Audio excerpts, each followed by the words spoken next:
So every 33 seconds, someone in America dies of heart disease, and most of them did not even know they were at risk. Why?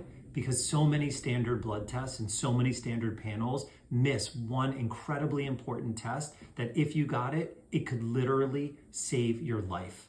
Hi, I'm Dr. Kevin Passero. I'm a functional medicine naturopathic doctor specializing in preventing and reversing heart disease. And in this video, we're going to break down what that important test is and why it's so critical in understanding your heart disease risk. So why do standard cholesterol levels fall short? It's because most of them, as many of you have had, contain some very basic tests that are important: an LDL, an HDL, and a triglyceride level.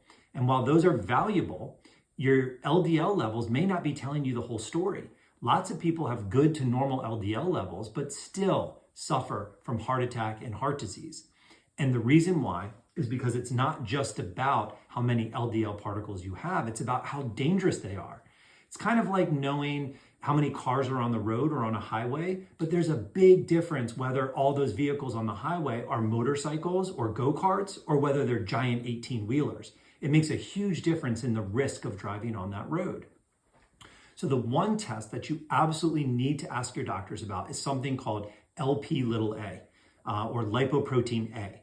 Now, this is a genetically inherited type of LDL. So you got it from your mom or your dad, or you picked up a little bit from both. It is the most important and most significant genetically inherited risk factor associated with cardiovascular disease. And it's estimated that it can raise heart attack risk by anywhere from 2 to 4 times. It's an incredibly important test, and most doctors don't screen for it. Why? It's because a lot of doctors, number one, weren't educated on it. It's not something that's been widely talked about because there are no therapies in place at the current moment to lower Lp(a). However, that is not, let me repeat, that is not a reason not to get the test.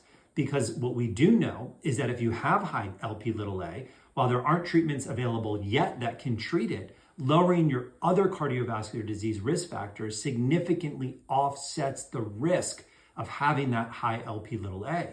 So the idea that the test shouldn't be run because there's not a treatment for it is an absolutely ridiculous statement to make, because there's plenty of action steps that you can take to help lower your risk if you have high Lp(a). And this isn't rare.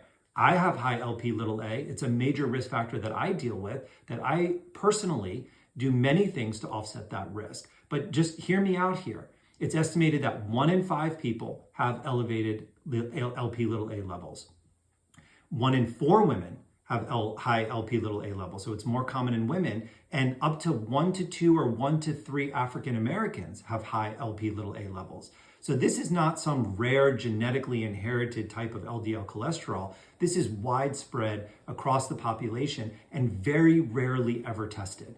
So what's the most important thing you can do? Get into your doctor's office and ask for a test for Lp(a). They used to sometimes not be covered by insurance, but at this point in time, pretty much all insurances will pay for an Lp(a) test. And if not, don't worry, it's not expensive, usually under $100. In other countries like Europe and Canada, every single person by the age of 15 is screened at least once for Lp(a). It is a standard protocol in assessing somebody for heart disease risk across their lifetime, but yet we still don't do it here in the US, but you can get it. All you have to do is ask. And there's only one of many different risk factors to evaluate for better understanding your cardiovascular disease risk. There's inflammatory markers, there's other lipoprotein markers, there's insulin resistance markers. There's a whole suite of tests that you can run. In fact, I've written a whole ebook on the most essential tests that you need to get for understanding your heart disease risk. I've linked to that ebook in the description below, or you can download it on my website at www.drkevinpassero.com. So have you had your Lp(a) levels checked? Do you know someone that has? Are you going to go get it done? Drop a comment in the link below. If you found this video was helpful, please share it, like it, or subscribe to my channel. And thank you for listening. I look forward to really supporting you with additional information on how to keep your heart healthy.